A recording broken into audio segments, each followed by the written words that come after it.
Hi, and welcome to Live Dreams. I'm so glad that you are with us tonight. We have two special guest interpreters. We have Clorinda Cole and Lisa. Hi, ladies. Everyone. How are you all doing tonight? Very well. Fabulous. Fabulous. Right. All right. Fabulous. Well, what we're going to do is we're going to share short dreams. If you have a single short dream, then we have a link in the comments that you can join us on, and try to keep it as short as possible, but don't leave anything out. But don't get on and read like a 3-page dream because we'll be here all day. And we have a hard stop at the end, but we have some time, so we're looking for you. We want you to share a dream, particularly a dream that you've had a question on, something that has troubled you in particular. A lot of times we really like nightmares because people just don't know what to do with nightmares. And so we know that nightmares even come from God, and you want to understand the language of what he's saying and what he's sharing with you. So, but before we get started, as always, let's open up in a word of prayer.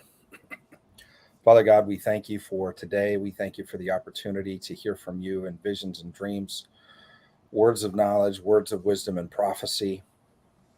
And God, we ask that you would just come and encounter us in this time. We know that you give the dreams and you give the interpretation. And so it's really about a relationship with you. And so we ask that your physical and tangible presence would be here with us tonight. God, that that you would overcome this meeting and that you would be in the midst of us, Lord, that people would get the answers that they're looking for, and they would know that they're answers from the Lord, that they hear from you, Lord God. We don't do anything of ourselves.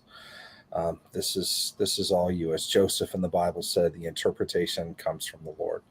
And so we ask, Father, that you would give the interpretations tonight, and that you would provide us wisdom and understanding. In Jesus' name we pray. Amen.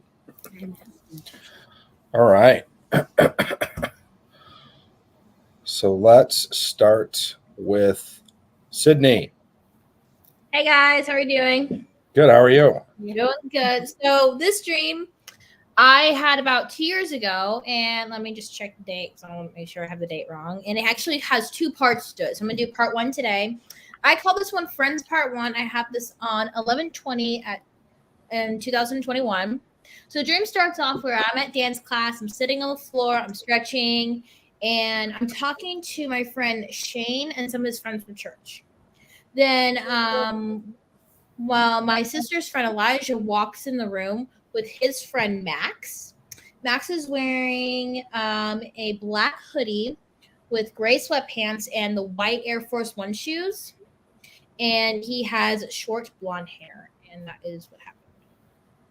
Okay. And do you guys want to hear part 2 as well? Yeah. Okay.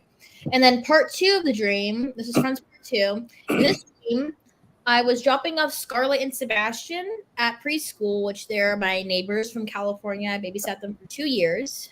And I was dropping them off at preschool. And after they went inside their class, I decided to go inside the classroom to check everything out. I walk in this hallway, and it looks like the entrance of Ariel's Grotto in Disneyland, like the ride itself. It looks like what? It looks like Ariel's Grotto, like the ride. Okay. It has like golden railings, blue. It's really pretty. I turn around, and there's a movie theater on the left side, and then on the right side, there is a Chick-fil-A. And then I see my friend Natalia. I go up to her, and she says hi to me, and we both go into the movie theater, and we both sit with a group of girls who I knew, and they knew me as well. And then we all sat down, we started talking, and we were waiting for the show to start. And that's the end. Okay. So a lot of names, a lot of friends. Yeah. And Natalia, I've known her since like sophomore year of high school. And Scarlett and Sebastian, they're my neighbors in California. So I've known them for like 2 years, almost 3 now. So. Okay. So initially, the first one you're at, the setting is dance class, and the second one you dropped your friends off at preschool. At where? Preschool. Yeah, a preschool. It was And just like then a you random preschool. So. Yeah, to a place that looked like Ariel's Grotto. Mm-hmm. And then the movie theater, which is big. Yeah. Okay. All right.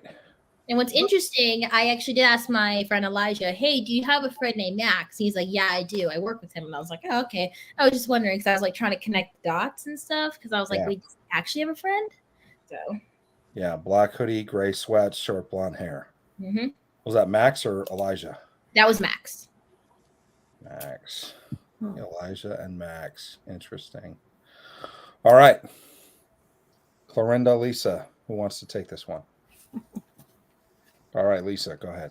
Well, I'm just hearing a few things about on the floor stretching at your dance class. Like you prepare when you stretch for dancing, you're preparing. So it sounds like you're getting ready for something, preparing for something. On the Max with the black hoodie, gray sweatpants, the shoes, I'm not sure on that. I kind of first heard dark and cover up, but I'm not real sure on that. So, and that's as much as I have right now. Okay. Well, Elijah means Yahweh is my God. And I'm thinking about the fact that your sister, a lot of friends, you have a community of people that you seem to, maybe not just in the dream, but outside the dream, that you have around you that love the Lord and see Yahweh as their God. And I just kind of see Max as sort of God's fun way of saying to the max, like you love me to the max. You hang out with me and see me as Yahweh to the max. Even though he's got like this black hoodie on. I don't have anything for the second part just yet, but that's just a little something I'm hearing for the front.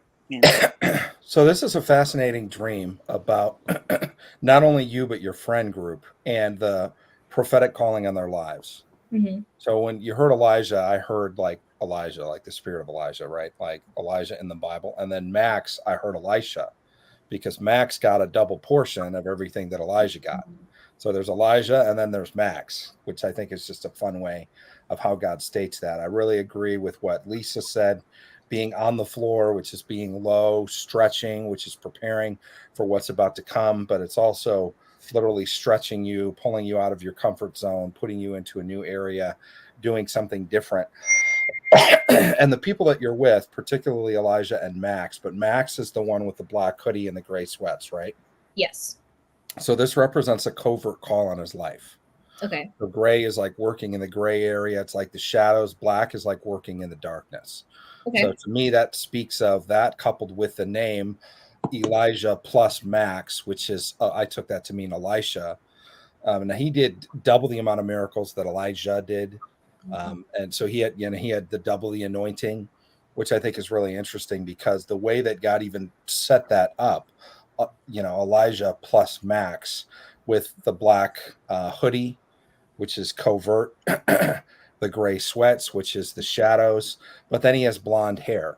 So it's not that he's a dark figure or a dark person, but that he's operating covertly. He's carrying a mantle that keeps him hidden like a prophet in a cave.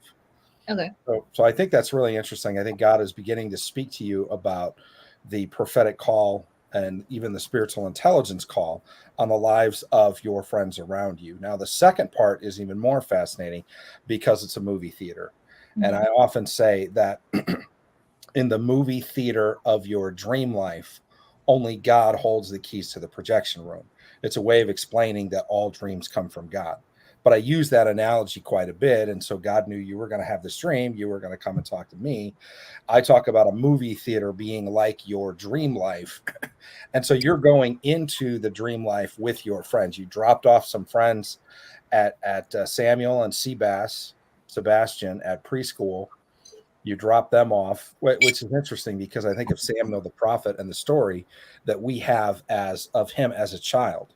Speak, Lord, your servant, God calls him Samuel. He gets up and he goes to Eli. What?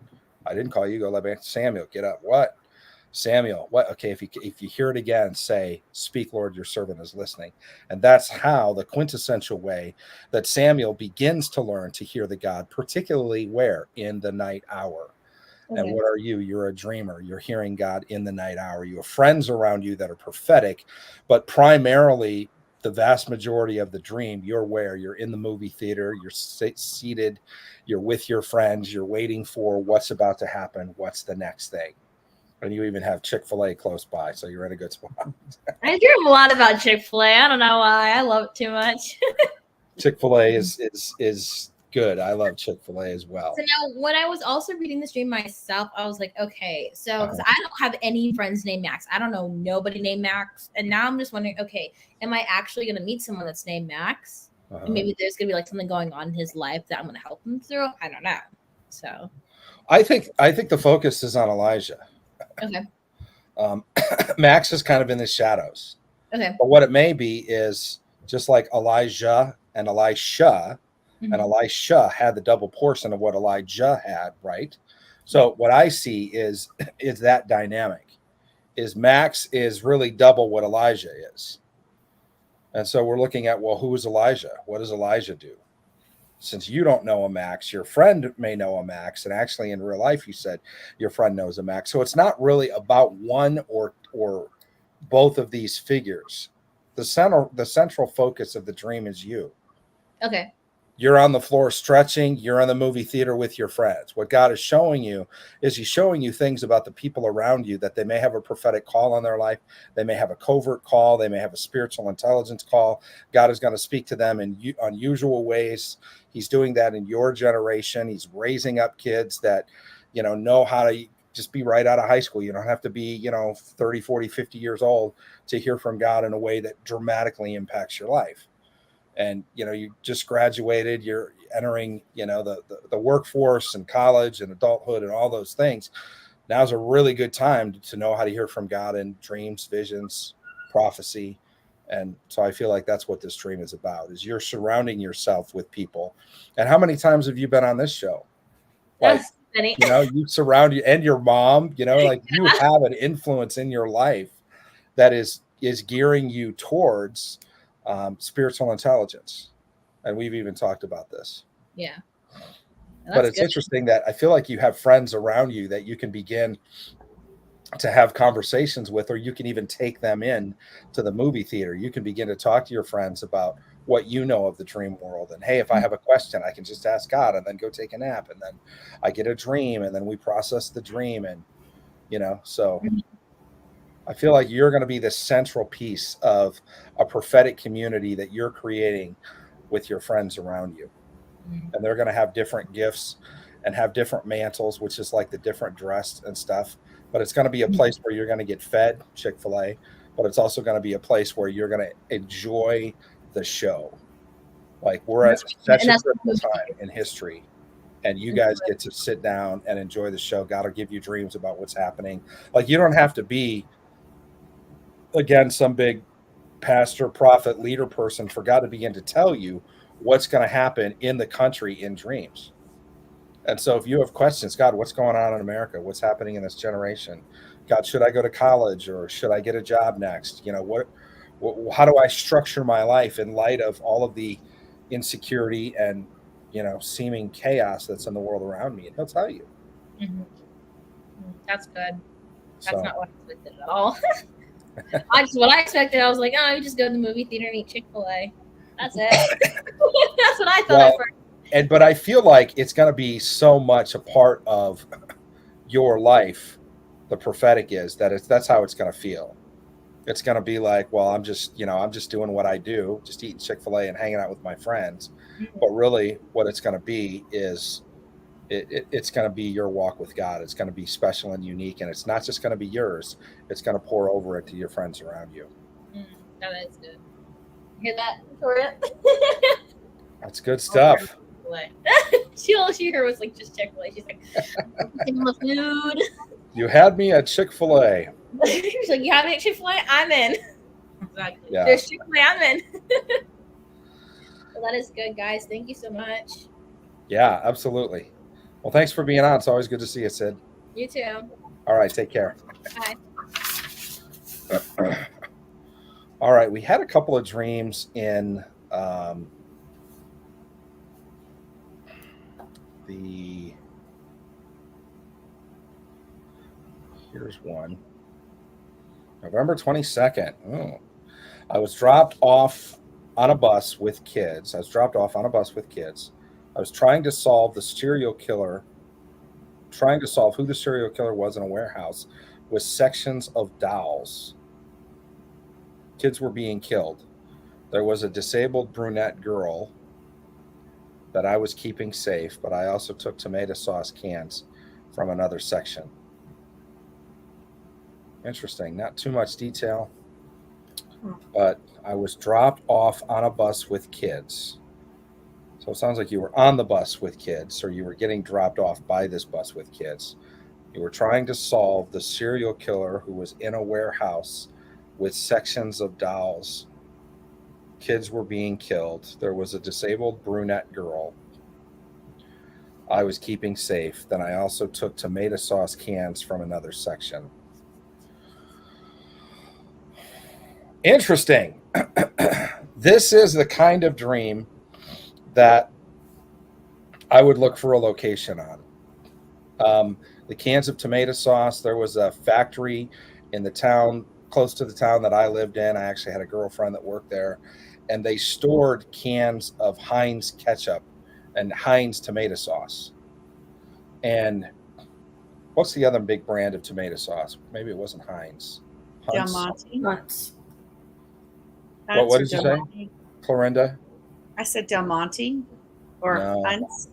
It might have been Hunt's or Heinz. Anyway, but they just had like 1,000,000 square foot of warehouse space, and they had cans and cans. And part of what they did is the sauce factory was across the street, and they were like the bottling or the can factory. So they had cans for days, and then once they would obviously put the sauce in the cans, they would store it. So it was like staging for the cans and all of that stuff. So I feel like it's a particular location. 1122, even that number 1122 speaks to a level of alignment. 1122 is also the anniversary of the day that they killed JFK. So there's a level of a historical murder scenario, assassination scenario in that day, which leads me to believe this dream may have more of a literal component.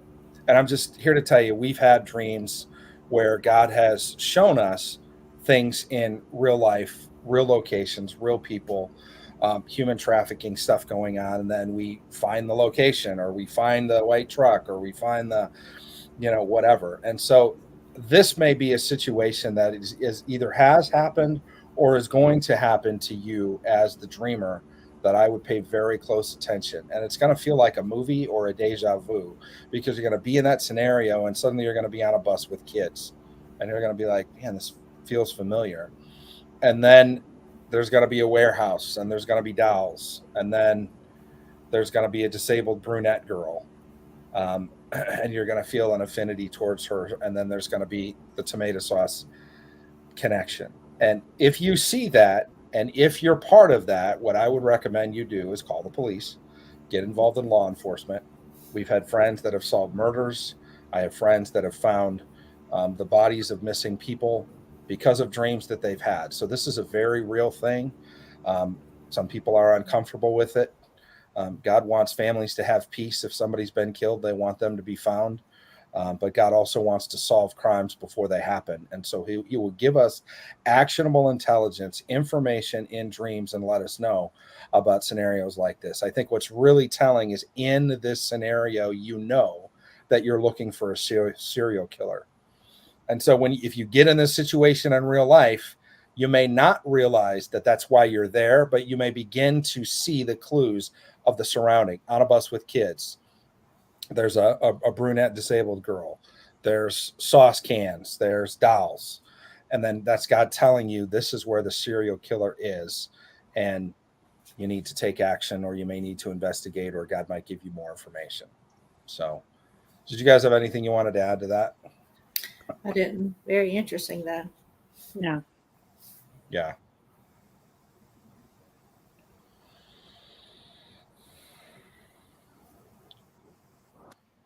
Yeah. So human trafficking is so far bigger in the United States of America than we imagine. So far bigger. I think it's like 800,000 kids a year in the United States go missing. Like, we can't even fathom what that looks like. We have no concept. But as God is bringing that out, and again, we're praying for justice, and we want things like that to be exposed. God is going to continue to give us more actionable intelligence and let us know these things are happening, and here's how we prevent them. Because we're in a season of exposure leading into a season of justice and righteousness and recompense that the Lord brings. And so these people, despite their best efforts, despite their tunnels, despite their ways to hide and circumvent, and despite even connections with law enforcement and government agencies in some cases, they're going to be exposed, they're going to be found out, and they're going to be brought to justice. So be aware of that. That's a good connection too there, Pam. Tomato factories. Somebody mentioned the idea of the missing kids and the migrants coming over the border. There's an article that came up recently that I saw about the bodies of quite a few kids in one county in Texas. And so this stuff is real. I know people that are involved with these kind of cases. Like, when we say this stuff, I want you to know these are real life examples that have happened, that we've seen. They're people that we know. They're people that we've connected with. I know people that are investigators in human trafficking. I know people that use dreams and the word of God, particularly the word of knowledge and or prophecy, to find missing kids. There's even a group of people called the Finders Group. And they're on Facebook, and that's what they do. They're friends of mine. And so don't be disturbed if God gives you a disturbing dream, because he may be wanting to show you something that can help somebody. All right, here's another one. Dream of bishops in a tunnel. They were lined up 4 wide and about 9 rows deep. The ceiling had a false ceiling. Lighting was dim. The bishops looked uncomfortable. The second part of the dream was a young white male with Justin Trudeau hair and a skinny Indian man were facilitating. Sounds like a Clorinda dream. My question is, did they mean to write facilitating? And what are they facilitating? That would be interesting. When I think of bishops, I actually think of the bishops in the chess game. They like to move diagonally, and I don't know. They could be uncomfortable because they can't move in that situation. I don't know. I need to think on this, ruminate on this a little bit. Okay.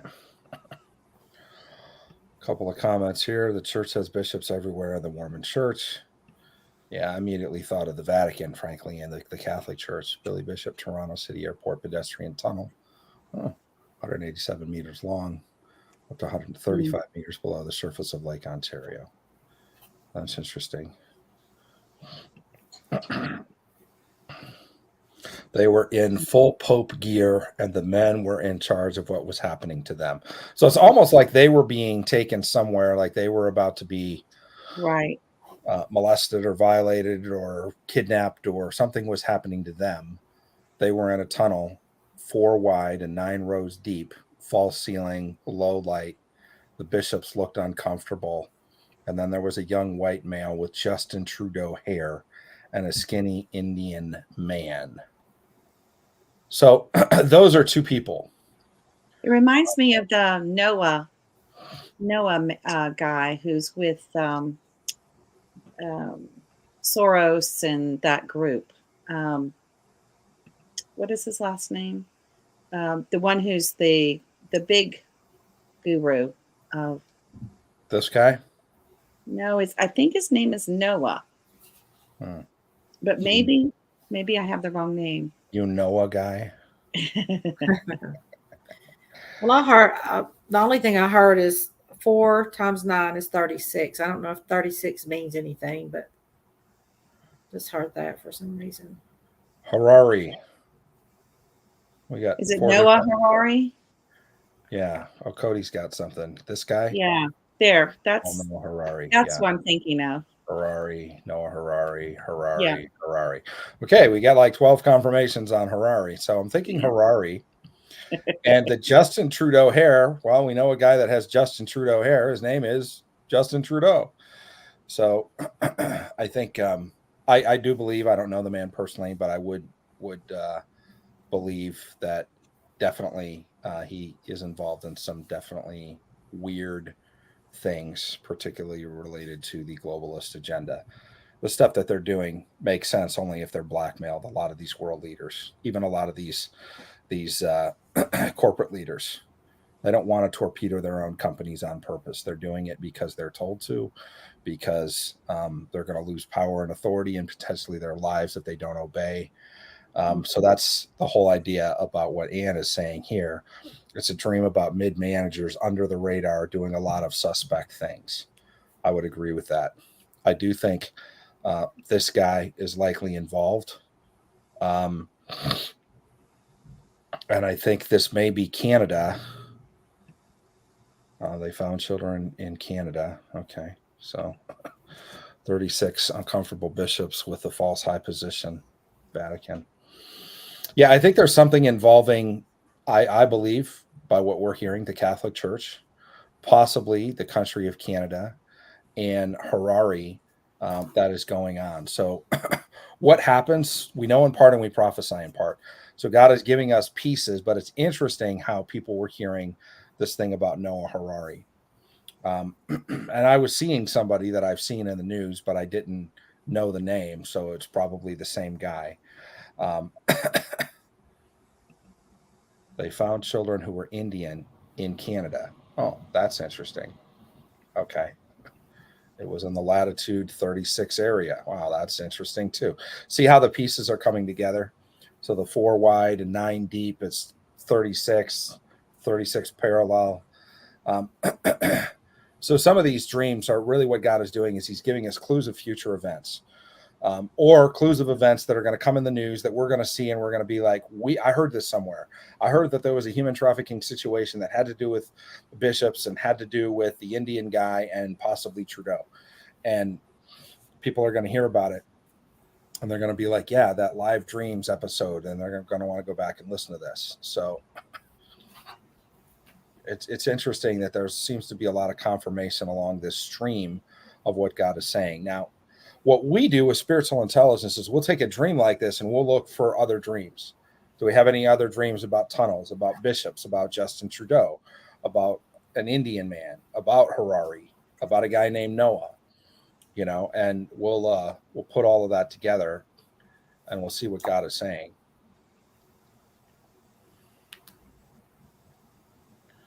So fascinating dream. If you have a dream that, by the way, the link is in the comments. If you want to share a dream, just reposted it. If your camera's not working or you don't want to come on and you have a real short dream, put it in the comments. We'll try to get to it. We get to about 50% of the ones in the comments. You're pretty much guaranteed to be on. We don't have a whole lot of people on tonight. If you hop on the back, just so you know. But fascinating. I think the theme that's interesting is, one of the things I'm still learning.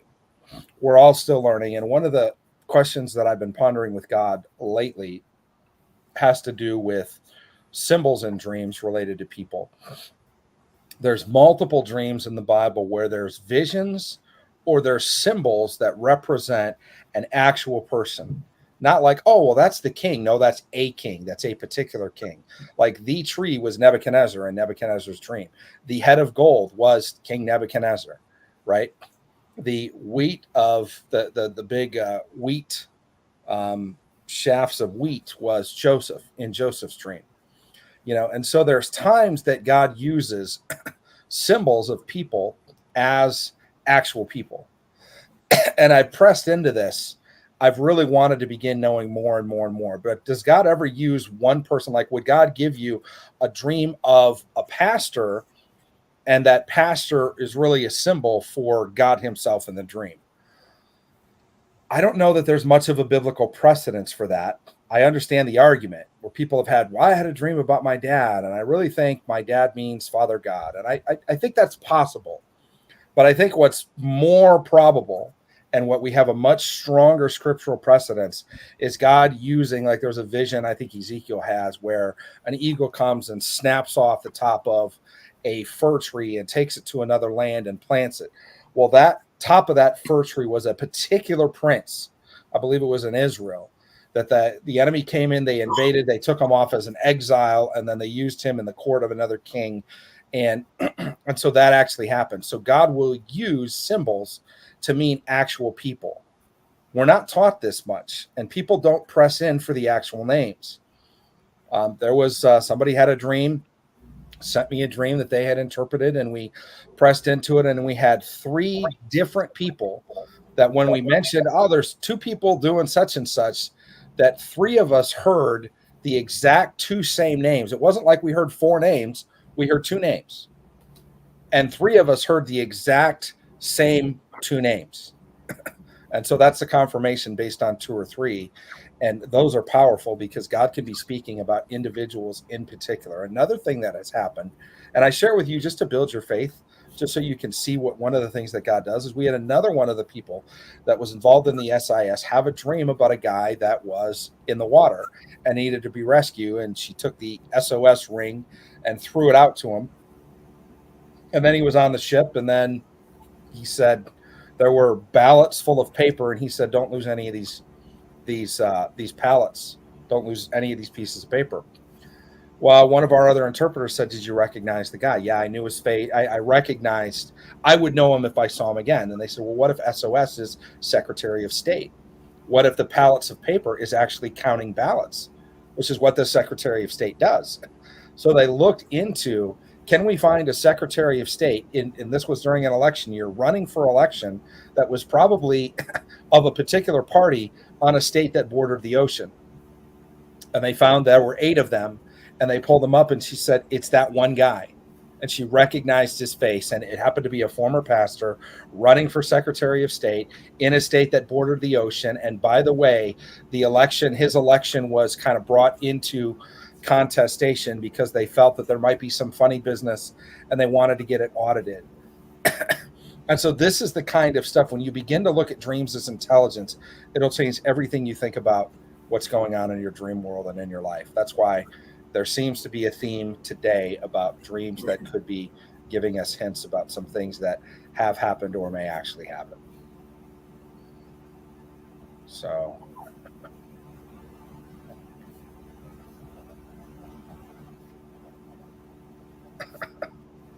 I had a dream where I saw 2 young vampires sitting in a car. They were talking.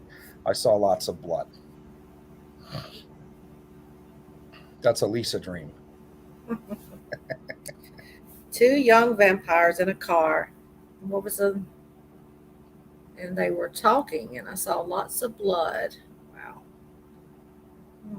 So 2 vampires that are out for blood. And they Sounds had like a nursery rhyme. 2 young vampires sitting in a car.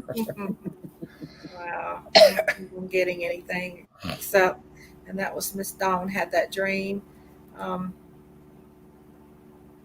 Maybe just a warning dream to beware of someone that is attempting to get blood from you. I have no idea on that one. Sorry. That's Not okay. getting anything. What do you got, Clorinda? Only that I guess I'm not seeing the 2 vampires as people. I'm seeing them as demons. Just that they're out for blood and they've been pretty successful, and it's a warning dream to maybe learn how to stand and war against those things that are evil and of Satan. I don't know, maybe that's too simplistic, but it's a very short dream with not a lot of information. You know, this But reminds me. Oh, sorry. Go ahead. No, I'm just saying they are sitting in a car. So I'm not sure, if that's just about mobility or if that's in a very, there are lots of things that say vehicles may indicate some kind of ministry. But I do know lots of ministry. Well, I don't know lots of them. I know of lots of ministries that are not actually after the heart of God, and um, can do great harm to the people within their congregations. So I don't know. What do you got, John? I think of, and we've seen this several times, unfortunately, where there were two New York City police officers sitting in a car and somebody came up and just shot them. And it was like retribution on the NYPD because of something happened in the city that people didn't like. And I think there's, definitely demonic something related. But the idea of sitting in the car is either patrolling an area like the law enforcement officers would, or it's like two people planning. We also have had multiple dreams of two people in the back of a car where one was coming and giving whistleblower information about something that happened um, on a national scale to do with some injustice that was occurring. And there was a whistleblower that came and actually switched sides. Just was a well-known person that switched side to state's evidence. They brought a whole box and they said, here's everything you need to know to prove your case against such and such. And so it was two people, but it was two people of very high level political weight that were sitting in the back of a car, whereas the police officers would be sitting in the front of the car. So see, that's why even were they in the front or the back, those little details could be dramatically important, because those are the two things that came to mind for me. Now, and maybe we'll hear something. Hopefully there won't be, any more killing of police officers sitting in cars. God forbid that would happen. But we've seen that, and it's happened, and there's a lot of blood, and it's senseless, and it's like the whole idea of the vampires. It's just literally a bloodlust. That's all it represents. Vampires represent somebody that's literally out for blood, and that's all they care about. And so when those senseless killings happen, that's what's happened before. And so that dream could be a warning dream. It could be something else. She said it was in the front. They were sitting in the front. Oh, She just put that above the one you just pulled up. that was 2 years ago. Okay. Well, cool. Interesting. Seems to be an interesting theme tonight. Let's go with Matey. So we're talking about New York. You're muted.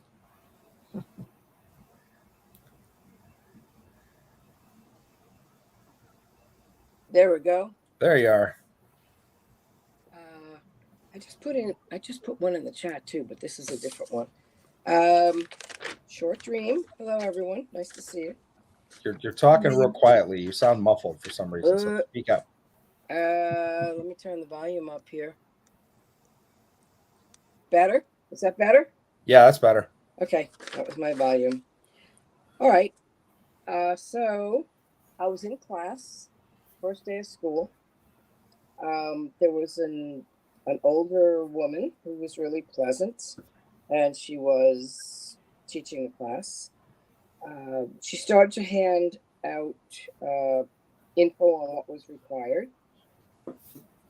Someone handed me white clay, a piece of note paper, and a blue cloth, like a washcloth. The seat I was sitting in turned into this huge Ferris wheel, and the clay into this big white bunny with the cloth placed over its right ear. The Ferris wheel went to the highest point. I looked around and realized how high it was, but it was peaceful, and I trusted that I was supposed to be there, and all was well. Then I came back down to the classroom, and the teacher was handing out supplies to people. I said, okay, I already did it, but I'll take the supplies and do it again. She was a little surprised that I had already done it and gave me the items. She was very skeptical of me at this point. Next scenario, the class was at a river. There was a dog with us. So she doesn't really trust me because of the first day in class. There was a dog playing in the water. it started drinking. I took the notepaper and wrote, "I love you" on it. End of dream. You took the note paper. So the dog's drinking water. And then what happened with the notebook paper? Well, those were the 3 items that she gave: the white clay, a blue cloth, and notepaper. So, Okay. the beginning of the dream, this bunny, I had this huge white bunny with the blue cloth over its right ear. And I don't remember making it. It was just at the top of the Ferris wheel with me. And then I came down off the Ferris wheel and we were at a river in the water. There was a dog. We were standing in the water, and I took the notepaper and wrote, "I love you." Okay. So Matey is one of our group that has been trained in spiritual intelligence extensively. And so we always like to give those kind of people first shot. What do you get out of these?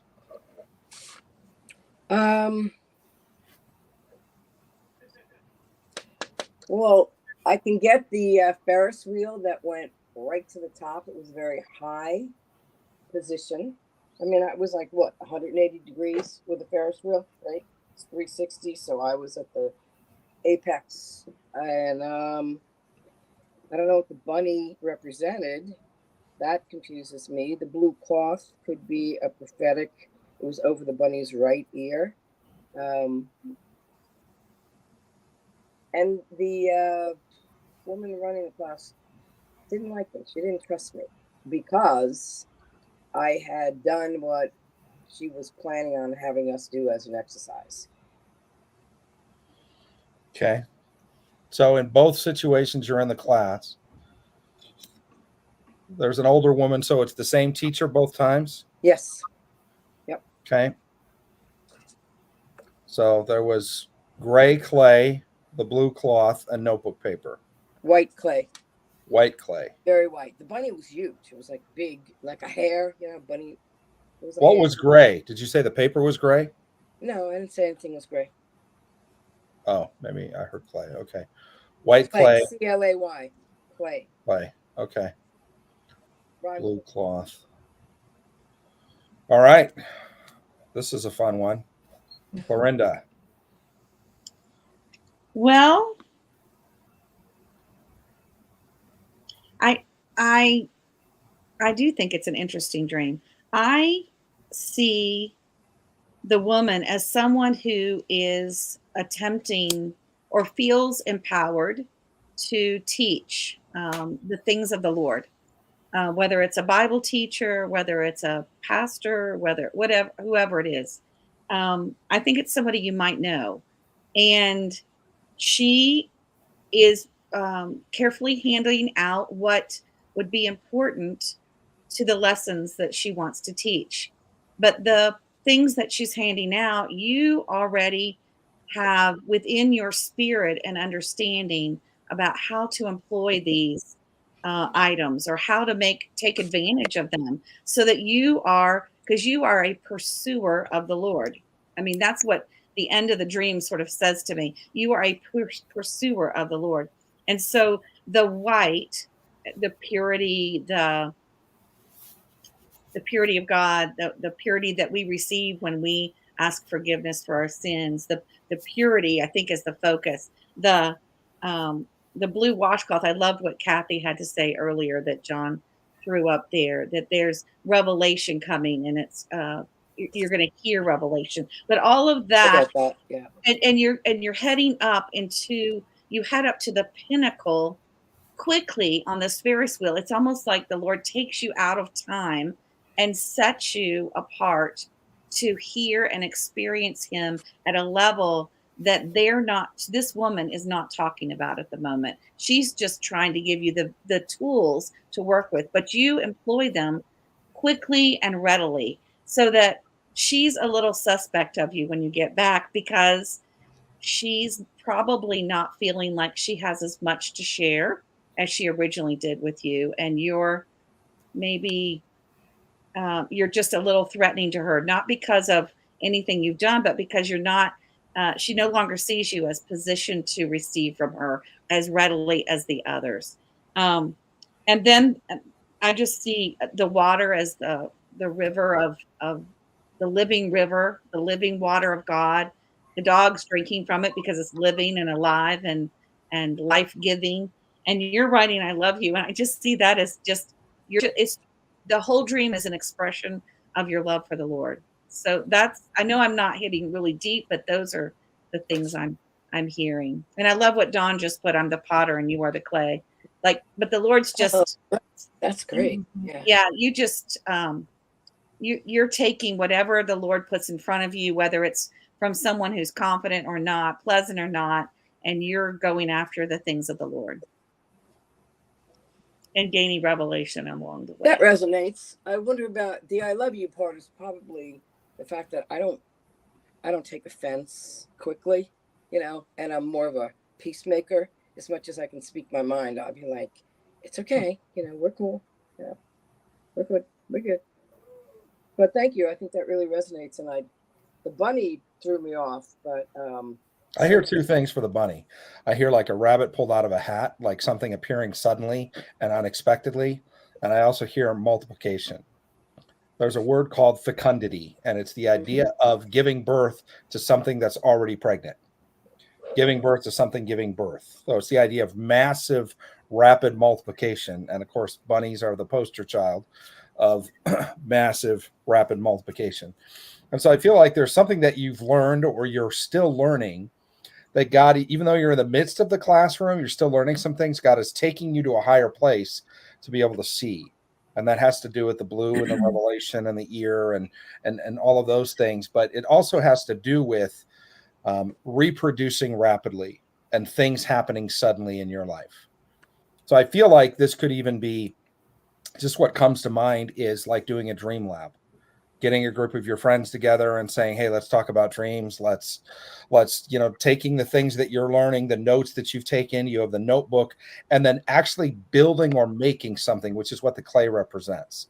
Because it's one thing to hear and sit in class and take notes. It's another thing to use your hands to create or to mold something from what you're learning in the class. And then of course the blue, the revelation, is also used if you're a potter. You use that, whether it's to clean the clay or to wipe it up, or I like the idea again of over the bunny's ear. You're creating something, which is this bunny, right, that is going to appear suddenly and reproduce rapidly.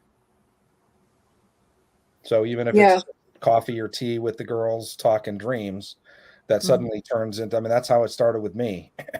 I just started having people over for pizza and talking dreams, and the next thing I know, I'm teaching classes and all this other stuff. So it reminds me of the first night of Sim.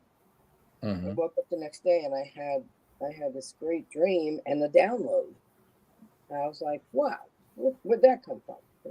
And it was pretty cool. And it was, I think I shared it because someone got back to me and said, "What do you want me to do with this dream?" I was like, "Well, I just wanted you to give it to John to encourage him," because it was about the type of learning, and I remember it clearly.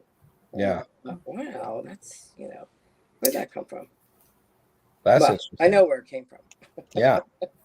So I heard a thing or two. Okay. I agree with Clorinda and John and everything they said, but I also think that the dog represents the best friend, and the part about maybe dream labs and stuff with your friends maybe in your future, but they may be skeptical. I can't say the word skeptical of you at first, but you show them that you love them, and you show them they trust that you love God when you tell them you love God. So I just think that that's a possibility that your friends that you implore to join you in Dream Labs may be skeptical of you at first, and that's all. Cool. Yeah. Interestingly enough, I hang out a lot alone, even though I'm back in my hometown. Not that I don't have friends, but I don't really have a lot of friends here, adults, but maybe the Lord will be bringing them. So suddenly and rapidly with multiplication. Okay. Cool. Thank you. Thanks for coming on, Matey. It's good to see you. Thanks for having me. All right, we'll see you soon. Yeah. Okay. Mary Susan. Hey, can you hear me? Yep, sound good. How are you? Doing good. How are you doing? Doing great. It's been a while since I've been on here. Yeah, where you been? What the heck? I took a little sabbatical from social media. Oh, that's good. So, and I feel like I haven't been dreaming as much, but just recently they've kind of picked back up. And so, one that I had just a few nights ago, I wanted to share. And the very end of it, I'm not really sure if it's the same dream or, it's kind of all come together. So I'm going to tell it like it's one dream. Okay. So in this dream, myself and two other women, we go into an apartment or a hotel room and we find a little girl. She needs help. So we go down the long hallway of this apartment building or hotel, whichever it is, and we take her to another space where we can examine her and get medical help. And while we're examining her, I notice that there's bruising on her backside.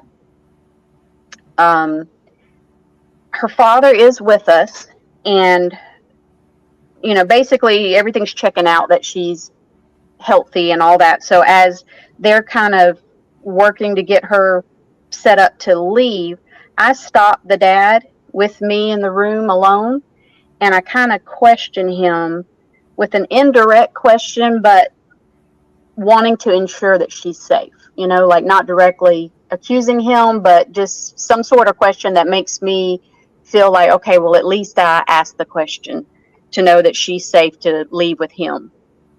And then this is where I'm not sure if it really is the same dream or if two dreams have come together. But at that point, I'm leaving and I'm actually walking out of my high school and I can't find my car. And I'm talking to some of the other people that are walking out to their cars. And one of the girls offers to drive me home. And it felt like she was an unlikely person that I would have ridden with, but she was someone that I knew and I liked. And then as we're driving, I'm kind of talking and laughing about how weird it is that I can't find my car.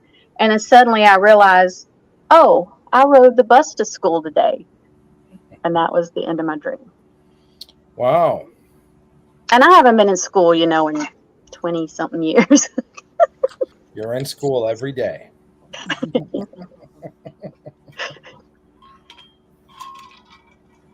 All right, Clorinda, our educator. No, I'm going to bounce this first. I'm needing to think Bouncing on this to Lisa. All right, Lisa. Wow. So, so you were with two other women in an apartment or a hotel, a temporary place, little girl there and needing help, and y'all go down the hallway. So it's some kind of transition. It almost is just the same theme of what we've already been having.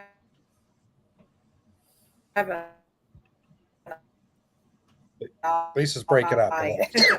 Maybe not so much human trafficking, but child abuse, sorry. And it could be just a warning for you to pay attention to if you, like the other dreams that we've had, that could indicate that there's something going on that you just need to be aware of, keep your eyes open for, that kind of stuff. So I'll go ahead and give it to you, John, since I'm breaking up. Yeah, that's I kind of get the same feeling, and there seems to be a theme tonight of God giving people heads up that are a lot more literal than we think. It sounds like a rescue scene, especially if you're at a hotel. If you're at a hotel with two women and you go in and you get a girl that's in a hotel room, there's a lot of shady stuff. Like, we would not believe the stuff that happens in hotel rooms just down the street. In any given city, at any given time, we would be shocked and appalled to know the amount of abuses and horrible things that are happening in hotels that we frequent, and people just don't keep their eyes open. And so there's a growing awareness of things like human trafficking and child abuse that's happening in this generation. And so we need to keep our eyes open and be aware. Um, I had just recently had a friend tell me a story of a near abduction that happened in a hotel room. That somebody was waiting in the room, and they were ready to walk in, and somebody was like, "No, let me check the room first." And they found somebody was in there. Like, if you go into that room and shut the door, like, all bets are off. Like, who knows? God forbid what could happen. But so I think it's interesting that you and two women. So on the basis of 2 or 3 witnesses, which it's good to go in numbers if you're going to do something like that. You find this little girl, she needs help, she needs medical attention. So there's the idea that she's been abused. It's not a guess. There's physical marks on her. She has been abused. And so we don't know the extent of the abuse, but we know physical abuse for sure has been involved because she's bruised.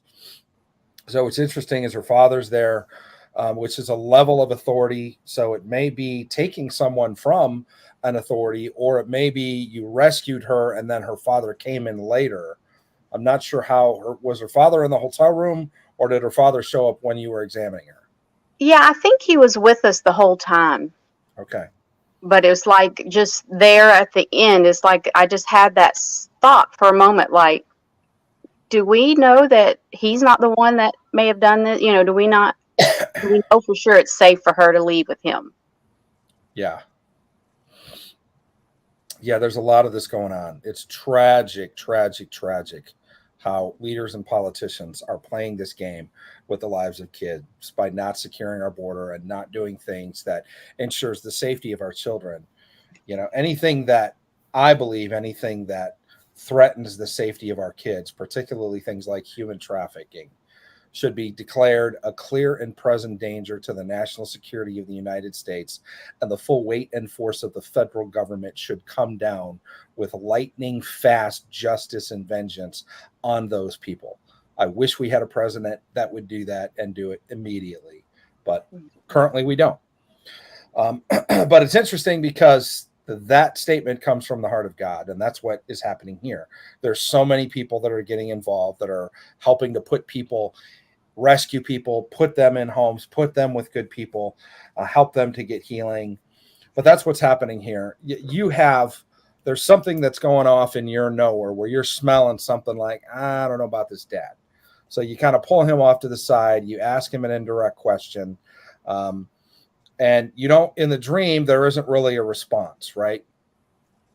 Right. You don't really know, well, was the guy a bad guy or not? You just know that. And I feel like what's happening is God is telling you, don't be afraid to ask the question. In a situation of abuse, and again, a lot of times God will give us stuff in advance. He'll give us stuff in advance, particularly with surprising or traumatic instances. That's why you have to pay attention to your alleged nightmares, because God may be giving you a tip on something that's about to happen, and he's telling you in your dream so you won't be surprised when it happens. And the actionable intelligence is to ask the question. Don't be afraid to say, hey, first of all, how do I know you're her father? Do you have any ID? Like, can you, you're there with 2 other people. There are people that have your back. If you suspect something, say something. But then the idea of walking out of your high school, I feel like this could be a connection in the dream. It could be connected to somebody you went to high school with, somebody you knew from high school, somebody's kids from high school, or a grandparent of a child. But I feel like there may be a connection to high school. And the idea of no car is basically the idea of you're in a situation now where you're getting help from an unlikely place. You're being rescued from having to be in the middle of nowhere with no transportation. And you were brought there on a bus, which means you were brought there in community, but you no longer have that community, and you no longer have what drives you or your vehicle to destiny. And so somebody says, an unlikely person, well, hey, I could take it. And you're like, I never thought I'd be getting a ride with that person, but you take it anyway. So this is about 2 things. It's about help for you coming from unlikely scenarios, particularly related to your high school. And I feel like that's a literal timestamp. Somebody that was in your life back when you were in high school, somebody, whatever, maybe a phone call, it could be whatever. But also the idea of asking the question. If you're ever in a situation, somebody's been abused, you don't feel comfortable, you don't feel like all of your questions have been answered before you turn over this person to somebody that may or may not have harmed them, you make sure as a mom and as a warrior for the Lord that you ask all the questions, no matter how uncomfortable it is. You know, just because of the theme of this, it reminds me that like a year ago, I had a dream that that I was aware of some children that had been taken from their mother, and somehow I got myself taken by their kidnappers as well, like to help protect them. And we were in this building that looked like it would have been like a bank or something, but it was, you know, abandoned. And the kidnapper took me and was going to sexually abuse me. And it was like I was feeling like by me going through that, I was protecting the children from going through that.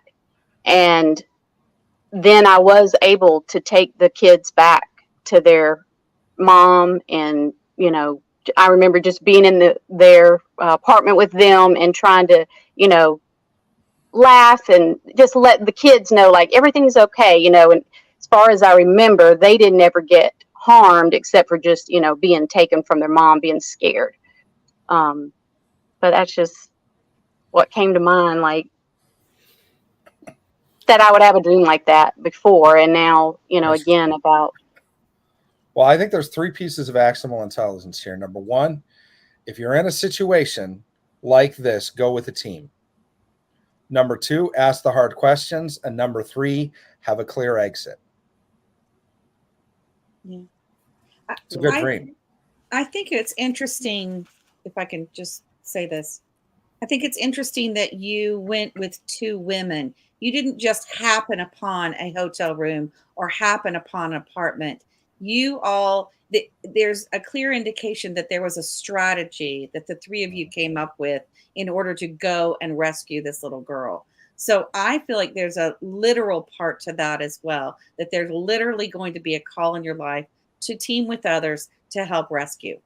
I don't know what degree, but I feel strongly that is the case.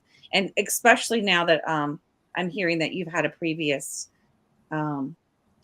dream that alluded to at least protecting these children. And to add to the end part, John, I agree with you. I also think the Holy Spirit's just saying, you know, regardless of where you are or what's happening or what facts you know or don't know, I'm gonna provide you a way out. I'm gonna give you the resources you need and the knowledge you need to respond to any situation that you're in. That none of those situations are a surprise to me, the Lord says. He's just saying, I've got the answers and I'm gonna protect you. That's good. Good stuff. Yeah. Good dream. Wow. Thanks for coming on and sharing that with us. Thank you all very much. It's good to see you. You too. Bye-bye. Wow. That's awesome. Daniel. Hey, John. Hey, Lisa. Hey, Clarinda. Hey, Daniel. How you guys doing? Good. How are you? Good. Not bad. Not bad. Yeah, I got actually a dream and a small little vision. They're both small dreams. I don't tend to dream large, in-depth dreams, but there's a lot in them, I guess. Yeah. Because everyone I've come on with so much, I've gotten so much out of.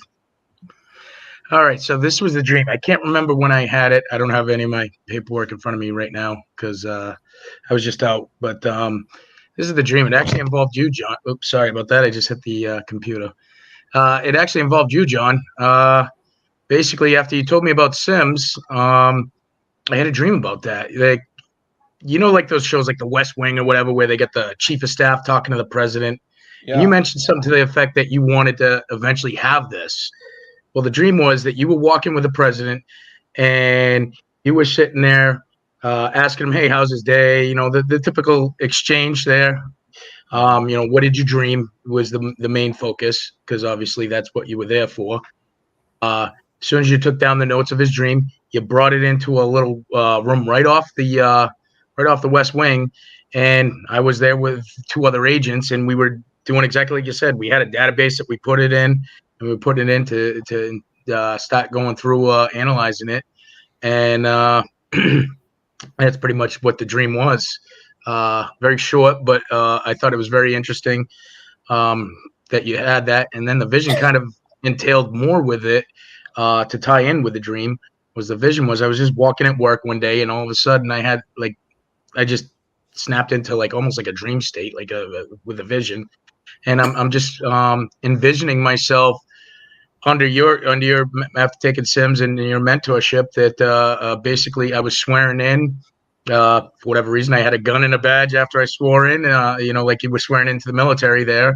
I'm assuming that the gun thing is just because we see federal agents with it. But that was the vision too. So Wow, very interesting.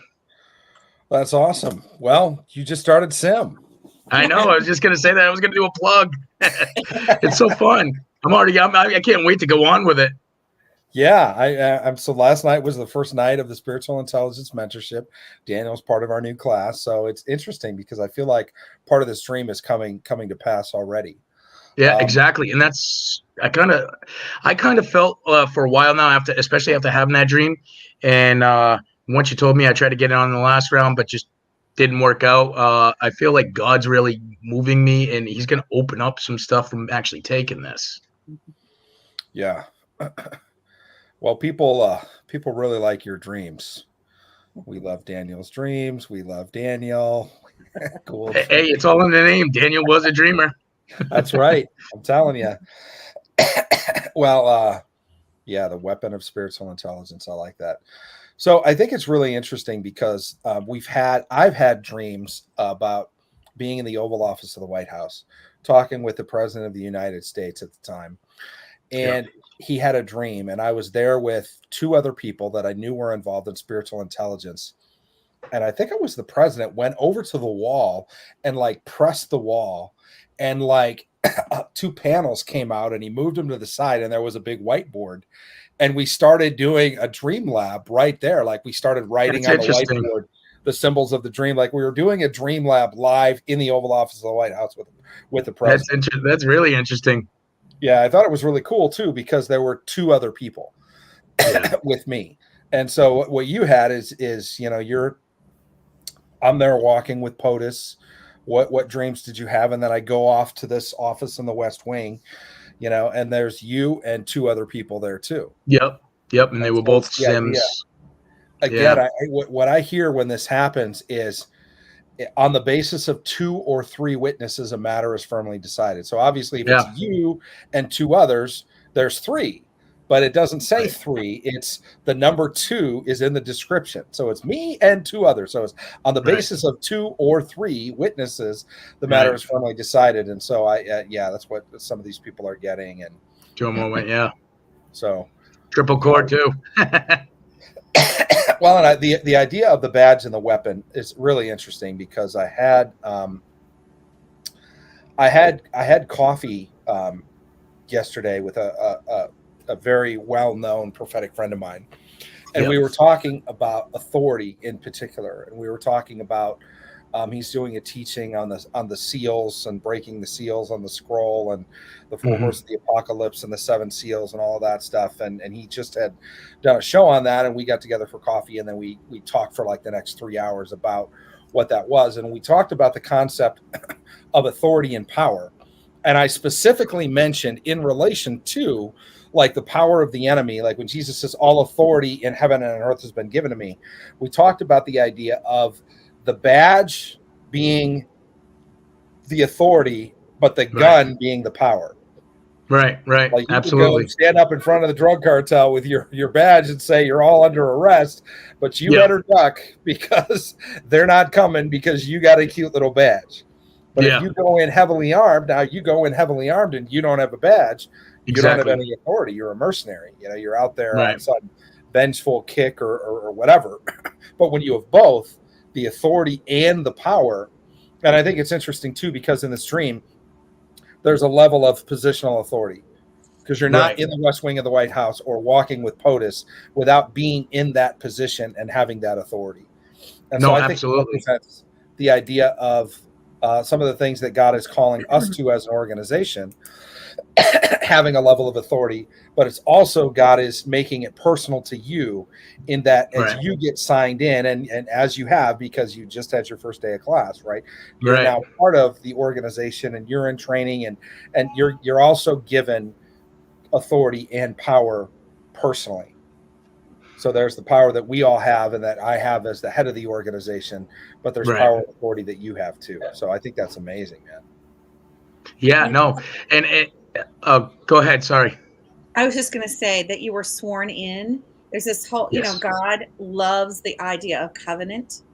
And Right. I just see that the sworn piece, when you're sworn in, you are creating covenant. You are stepping into covenant with the Lord.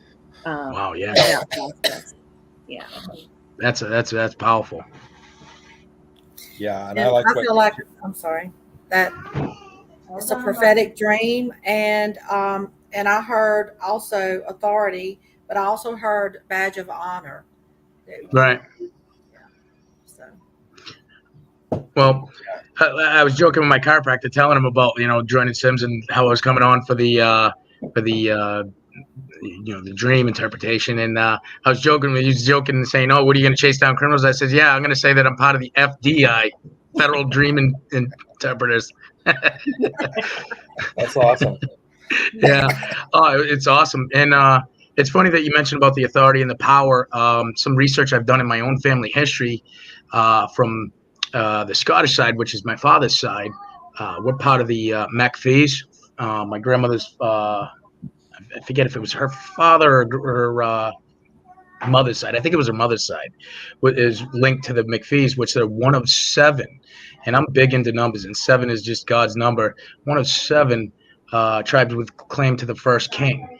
Clans are not tribes, but yeah. And the other thing that I find interesting is how much I'm devoted to God. And the MacPhees had a motto, and it was pro regia, which means for God, for the king rather, which God is the king of kings. Yeah. That's amazing, man. Bloodline, royalty, mantles, Oh yeah. family, generational legacy. I love that. That's Oh awesome. yeah, I got like I said to you before when I first started, is I'm also linked to the Buckman Tavern, where the shot heard around the world was. I'm also linked to the Adams. My grandmother on my mother's side, her mother was an Adams, which is linked to John and Adams, John Quincy Adams, and Samuel Adams. So you're saying So you're I part got of a lot the of going. Adams family. Yeah, there you go, the Adams family. I love it. It's yeah, super interesting is we're coming out soon, and we haven't officially announced it yet because we're not ready to, but we've talked about it. But very soon we're going to come out with a presidential dream course where we're going to talk about the dreams presidents have had. Oh wow! And no so kidding. I'm interested I started in that doing one. a search. Yeah, I started doing a search on the National Archives, and only 2% of the papers and the journals and the letters and stuff of the presidential libraries, only 2% of them are digitized. And so doing a search online for some of this stuff is difficult, but there's a project called the Gutenberg Project or the Gutenberg Press, and you can look it up. There's a ton of ebooks that are free. And I started going through anything related to presidents, and there's probably 150 books that are like the writings and the letters of George Washington, the writings and the letters of John Adams to his wife during the Revolutionary War. Oh yeah, there's a lot of those. And you can download them for free. And so I get the PDF, and then I do a search for Dream, and I'm trying to find if, did John Adams, so I looked up the biographies, the autobiographies, the letters, the journals of John Adams and John Quincy Adams just in the last 2 days. So I think it's really interesting with your family history and all of that, man. It's right. There. Yeah, no, definitely.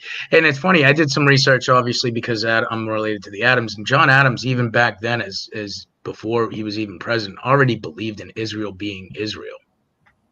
Really? He was very pro for that. Yeah. That's cool. Oh yeah. Well, cool. Do you guys have any other thoughts on this dream? Okay. It's awesome. Well, man, thanks for coming on and no problem. sharing. And we're glad you're Thank part of you. the family. Oh yeah, definitely. And then I look forward to more classes. Yeah, sounds good. We'll see you soon, brother. All right, see ya. Bye Take bye. care. Wow, that's awesome. All right, Chris Parcell. Hey there. Hey, can you hear me? Yeah, how are you? Yes, I'm doing well. Thank you. Getting Good to lots of see you. sun. Yeah, thanks. Good to see you all. I saw you on there and I heard you say, hey, if you go in the back on the StreamYard, you might be able to get in. So I thought I'd hop on. Yeah. So I have a New York City dream that I had All right. recently. Oh, darn it. Hang on just a sec. Of course, as soon as I check my phone, my dream, I still write all my dreams down, by the way. That's awesome. Okay, hang on, I'm almost on it. Okay, here we go. All right, so let's see here. Okay, here we go.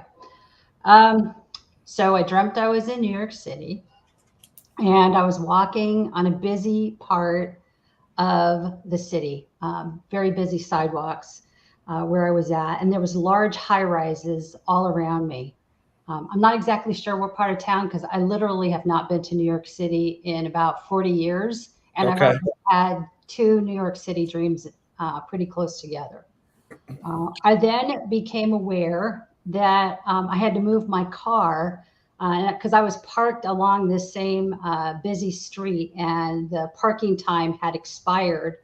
So I get into my car and all of a sudden I realize that my car is a brand new black Porsche Boxster. Wow. I know, right? Like I don't have that car, but in the dream I did. So I put the car into reverse and I back up about 50 feet into a zone where I can park my car freely without getting the car towed away. And then I get out of the car and I start walking along the busy sidewalk and I'm wearing this very large, very plushy white robe. And it just, and the robe was huge on me. And it had thin red vertical stripes on it. So it was a striped vertical and then with a white background. And then I was also wearing my shower cap, which was a leopard print. And which is a weird thing to be walking around in. And the robe again was so big, I had to tie it on really tight. And as I'm walking, I noticed up ahead of me, there's these 2 guys that are approaching me. And I'm not feeling good about it because they seem like they're up to no good. And I'm feeling anxious. And so I moved to the side of the sidewalk and somehow I'm able to pass them without being noticed. And then in the next scene, I'm suddenly at my dad's house. And he's showing me that he had a lot of money that was stolen that he had been hiding under his kitchen sink. And the next thing I know, I'm at my house and I'm looking for money to give my dad because I know I have money stashed all over the house and I can give him some. And then I wake up. Is that true that you store money all over your house? And what's your address? It's a dream, John. That's interesting. All right. I love New York City dreams. New York City, you're walking where there's high rises. You have to move your car, and it's a new black Porsche Boxster. So you go to reverse to a no-tow zone. You park the car, then you're walking. You have this large white robe with red vertical stripes and a leopard print shower cap. That's awesome.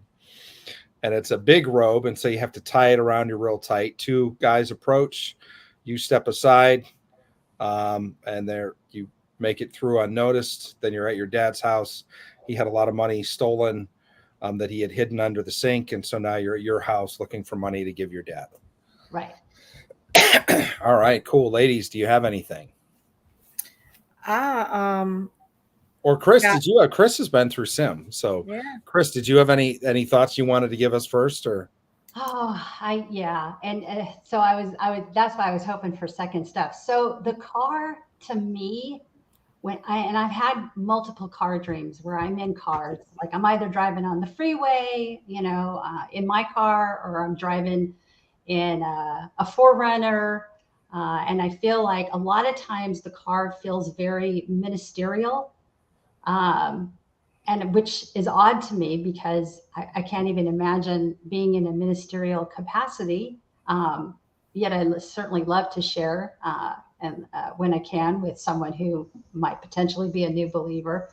The robe to me feels like it's some sort of thing having to do with my identity, but I'm not exactly sure what that is. And I don't know why I keep dreaming about New York City. But for some reason it keeps coming up, and I mean, I've had dreams where I'll get out of an elevator and I'm suddenly in like not a very nice part of the city, and I hurry up and get back in the elevator. Or I'm in some place and I know I'm in New York City and I'm having lunch with, who's that guy that got fired from Twitter for being a bad guy? I don't know if his name was Noah or um, y'all would know him. He was an individual who used to work, and he was one of the first ones that Elon fired. But anyways, I was having lunch with him, and I knew he was up to no good. It's always something where something's like, I don't really want to be there. Yeah. Wow. Interesting. All right, go ahead, Lisa. Well, so with the Porsche, of course, I heard favor, and you were wearing a large robe. Your covering also is large and showing favor. Um, Also, that you're standing out. Whatever it is you're going to do, your ministry or whatever, you will stand out um, because of what you had on. You're that's unusual. You're standing out. But also, I heard again favor. When the two guys did not see you, you were able to walk past them and they didn't see you. So there's favor again. And then with your dad's house and the money that got stolen from him, but you had plenty of money at your house, I just heard that you were going to get back sevenfold from what was been stolen from your family. So that's what I got. Oh, wow. That resonates too, because I heard inheritance when you were talking about your dad's money that had been hidden away. But Clorinda, what do you get? You got to unmute. Sorry about that. Okay. I just think God has a lovely sense of humor. And I just see the white robe as not just your mantle, but you're walking in purity. You've been saved by the blood of the Lamb, which is the red stripes. But you've got this leopard cap on. And I just see it as the Lord saying, you are a dangerous, you are dangerous to the enemy. You are dangerous. And you're like this this leopardess that you remain hidden most of the time under the covering of what the Lord has. But you have times when he's going to want you to throw off everything and go after and slay the thing that needs to be slayed. And the little cap, it's almost like it's not super noticed, but it will be noticed and recognized for what it is when the time is right for that. And so I just find that really fun, and you're caught up right now in keeping something big around you, because the Lord just wants to keep you protected and secure and at peace. And because people aren't stopping and staring, you would have said, oh, people were staring at me, or they were stopping and asking me what the heck I'm doing. No, it's almost like your invisible cloak. They're not seeing that. They're only seeing a person who's not a threat right now because you're covered with it. But the second that comes off and the cap comes forward, I just see the Lord saying, okay, go now, Chris. Stick them. Anyway, not to be too dramatic, but that I was just chuckling inside as I was hearing that. And so the dangerous men, you are protected from danger, because you are earmarked for the danger that the Lord has for you to address. So that's what I hear. That's awesome. I love that. I'm actually involved in a prayer group of spiritual warfare Monday through Friday. So it's good to hear the Lord reinforcing protection. I appreciate that. We're always doing protective prayers at the end, but some of that's pretty fierce for about an hour. Yeah. So good to hear. Yeah, there's a lot there. New York City. I hear Babylon, and I've always resisted the idea of New York being Babylon because people think it's Babylon in Revelation, and I don't. But just the idea of, with so much happening there now, and even with the political winds and how far left and how crazy stuff has gotten, I love New York City, but I haven't been in a while. I used to go, at least once or twice a year just to be out there, and it's been a couple of years since I've been there, especially since COVID and everything. But the high rises represent a city of high places and monuments built to men. But high places are also places of worship. They're also places where you can get a vista or a perspective. And obviously, you being an artist, having a vista is important because what you see is part of what you create. The new car, I love the fact that it was black. What's that song? I'm unstoppable. I'm a Porsche with no brakes. I'm invincible. I win every single day. That song is really cool, but specifically the lyrics are, I'm a Porsche with no brakes. Wow. And so being a black Porsche represents the idea of the hidden covering, because I see like dark tinted windows. Yes. I see like, you see those cars in New York all the time. Like you can't see an inch inside those cars. And you're like, who the heck is that? And so a Boxster is a smaller car too. It's not like a SUV or anything. So it's like hidden. It's like under the radar. It's low to the ground. It's that kind of a thing, but it's brand new and it's black. So there's a covert mission still that you have. And the white robe, I hear, to him who overcomes, I will give a white robe with a new name known only to them, right? So it's the idea of you have a big white robe, which means you've overcome a lot, if you use that analogy in Revelation. So I think that that's awesome. And there's even the idea of what could be a weird situation, both with the parking. You want to make sure your car is parked in the right place because now you're about to walk. So I think it's cool that there's two things that are happening here related to travel. One is the car. Right. And when you get in the car, you go in reverse. You go in reverse to get to a better parking spot, which is where you're going to park the car. And it's going to be there. It's going to be unmolested. It's not going to be towed. You're not going to get a ticket. You're in the no-tow zone. And then you get back out to walk.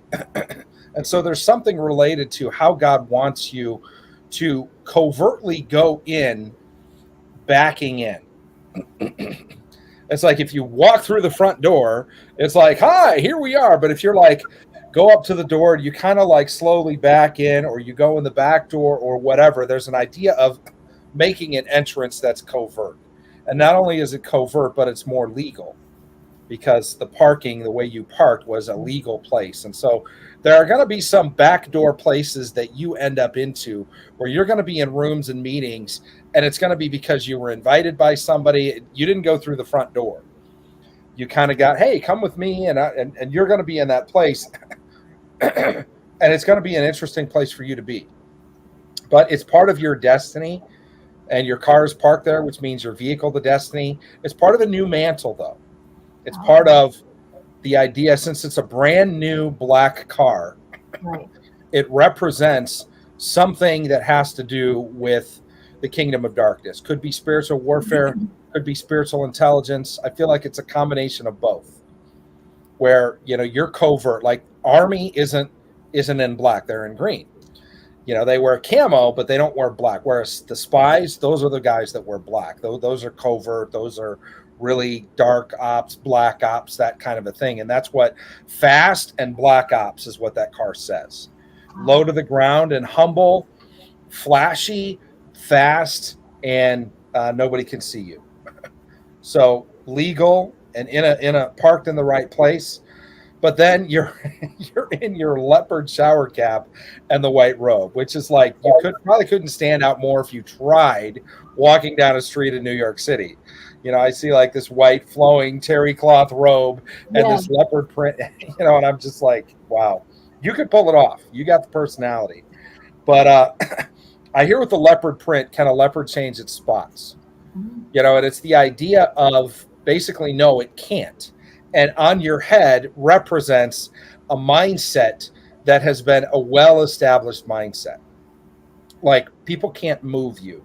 If you don't want to be moved in your mindset, like there's no chance that the devil's going to pick you off and try to convince you that spiritual intelligence isn't a thing or that spiritual warfare doesn't work. You're like, no, dude, I'm rock solid in the mindset that I have. I have the helmet on and you're not moving me one bit. And that, like Clorinda said, is a danger to the enemy because you're unmovable in that mindset.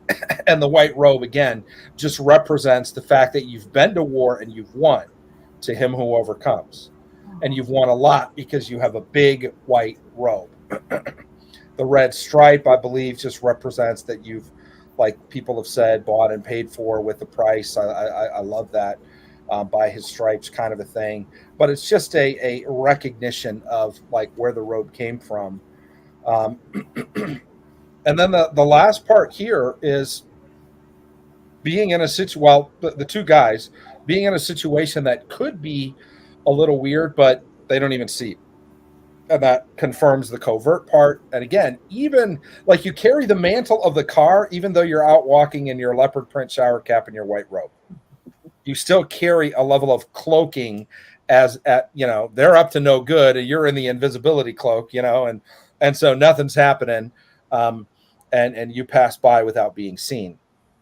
But in the process of that, God is talking about a restoration of inheritance. And this is really cool. So your dad had money that he was storing up. What do people store up money for? Proverbs says, you know, a good man will give an inheritance to his children's children. Right. So it's clearly about storing up money, especially at what I assume your dad's age would be, is an inheritance. Well, that money got stolen, which means the inheritance was stolen. So what got stolen in your dad's house will be found in yours, which it goes exactly with what Clorinda said, that God is going to restore, and Lisa, God is going to restore back the inheritance that was stolen to you in your generation.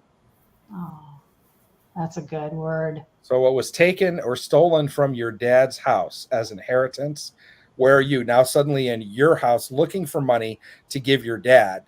Basically what you want to do is you want to give back. You want to make up for the loss of what was stolen. Now, the funny thing is he's saving that money for you because that's what inheritance is. But because he's still alive and he's still there and he's like, I want to give dad, I want to make up the shortcoming that dad had. So what the enemy stole from your dad or what the enemy's taken from your family in inheritance that is no longer in your dad's house will be found in your house. Oh, that's a good word. That's amazing. I love that. So much. I'd like to add, Chris, that it really would make a great painting. Oh, you know what? Being a painter, you could paint that. That would be a great painting. I know. Y'all should throw me some ideas because I'm in like a Sahara of ideas right now. Well, shoot. What I've always wanted was somebody to paint dreams that people are seeing. There you go. So we'll just send you some dreams and say, hey, paint this. If you do, I will. All right. You know how to find me. Okay, we'll do it. Thank you so much. I appreciate it. You've blessed me with that interpretation. Thank you. Awesome. Thanks so for being on. It's good to see you, Chris. Good to see you too. Take care, y'all. Bye-bye. Take care. Bye-bye. Wow, that was awesome. All right, let's go with, let's go with Dom. Hi, Dom. Hi, how are you? Good. By the way, if you don't know, Dominique is the daughter of Romalda and Frank, right? Yeah. Well, I'm just saying that because I know, but not there they are. Hey. He's inside watching you guys on TV. We're inside. All right. TV Hi, Frank. theater. Yeah, last time they were away, they abandoned me. I know, right? They're in Dubai, I was hanging trying out. to get on here. I was like, how do you do Oh, it? he's Oh, running. he's coming too. You got the whole family. There he is. Yeah, you need like a Facebook post that says, "My parents are so cool. They vacation in Dubai." Right. I'm telling all my friends. My dog's coming too. She's like, Oh hello. my goodness. All right. My dad is the OG. Awesome. All right, what's your dream? It's really short.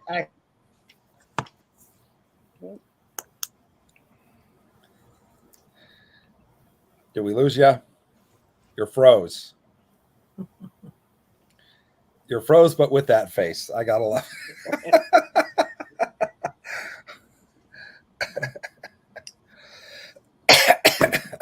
Oh, hi. There you are. You're back now. You couldn't hear me. I was like, no, I lost them. Okay. Yeah. Okay. I was still anything. Okay. All right. So I have a few things coming up. So I think that I've been praying on it for a while. Okay. Praying on this actually for a few years, technically. And now it's almost like everything's happening. So I've been with a department for about 3 years and did what I could to kind of just get my foot in the door. And now, I'm praying on it. I applied to take the test for several different towns so I can be put on their civil service lists and whatnot, just trying to create opportunities. And I was my certification was expiring this year. And my job finally was like, hey, we're gonna send you to get waived so we can get your full cert. Anyway, so I'm in that process. And then I have a department come knock on my door. And they're like, hey, we're interested in you. Now I've gone through the whole process with them. I have my interview with them tomorrow. And I'm like, I think I had a stress dream about it. But so last night, and then today we're taking graduation photos. So I'm in my graduation, my class A's for my department that I'm still with right now. I had that today. And I was waking up every hour, like every other hour. In my dream, it was constantly that people are like calling me or something. And they're like, hey, you have to be at work. Where are you? And I'm like, what do you mean? And then I would wake up and look at the time. And I didn't need to be at work. It was like 3 or 4 in the morning. So I go back to sleep. Then it's like I'm with everybody in our graduation gear and they're like, you're late. And I'm like, I'm right here. What do you mean I'm late? I'm right here. So that was kind of like it kept going. And then at some point this morning, I dreamt that I made it to my interview and I was an hour early. And I tell them, they're like, oh, they're not ready for you yet. And I'm like, you know what? That's okay. I left my jacket in the car. But really, it's like I wanted to change or something. I don't know. So I go back to the car. All of a sudden, I couldn't even tell you where I am. It's like I'm somewhere, whatever. I'm waiting for them to call me to tell me to come back to the department because they're ready for me. And they never call me. So I finally just show up and I see a bunch of females, like just all different types of females, but I'm in a pantsuit and they're all like different color hair, blue, pink, purple, dressed in like several different types of colors, like not professional at all, not business attire at all. And it's almost like they're taking us in waves. And one of the supervisors comes to me and it's like, come on, like we're going upstairs. So I go upstairs. I'm like, okay. And it's like, we're all getting drug tested. We're in the bathroom. This is something that they do, by the way, we get drug tested. So I go in the bathroom and I'm looking at the girls and I'm like, what is going on? Like, why am I, but I'm just like, okay, like I'm just focusing on the person who's with me, kind of like walking through everything with me. And yeah, I thought they were like clowns. I was like, what is going on? And they were like, okay. And then it's like, they're opening a door and I'm walking through this door with them and I'm going to like go for the interview. And then I wake up. Wow. So, super strange. I'm just stressed. Yeah, I heard rainbow gang when you were talking about the people with the blue and the pink and the purple hair, and I'm just like, oh, the special crowd. Yeah. Yeah. Crazy. Crazy. Yeah. All right, Clorinda, Lisa, you guys got anything? Mm. Go ahead, Clorinda. Thanks, Lisa.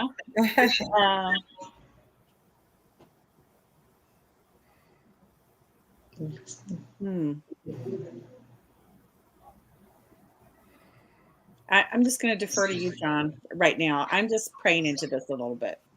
There's a lot of stuff going on in this dream.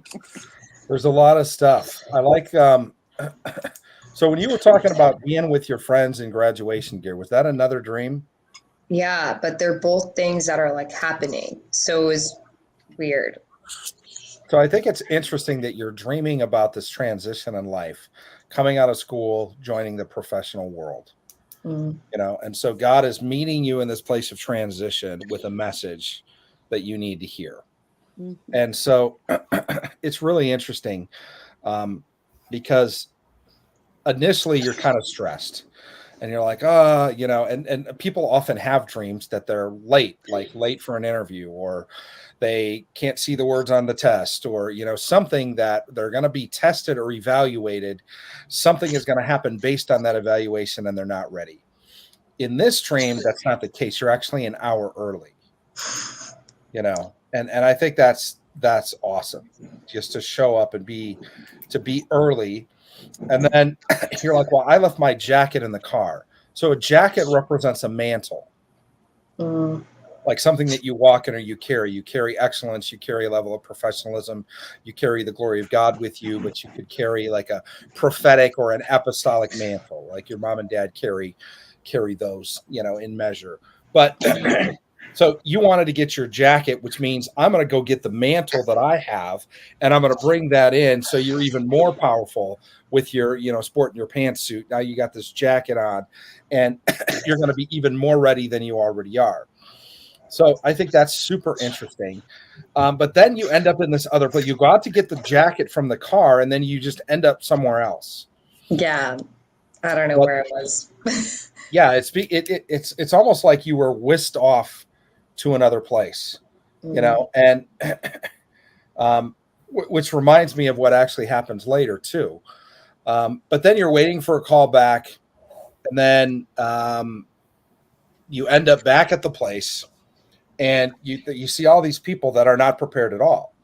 They got like this blue and this green hair, and they're wearing whatever, and you're dressed professionally and you look professionally and you're ahead of time, and you know, yeah, you're ahead of the crowd, you're prepared. The unprofessional was way too colorful for a serious job. I mean, yeah, exactly. And so you're well prepared, you're ahead of time, you're looking professional, and you're going in. And now they want to evaluate. Part of the interview process is well, there's the interview, and then once you get hired, they do the drug test typically. Yeah, so it's funny with this department specifically, they did it the day of orientation.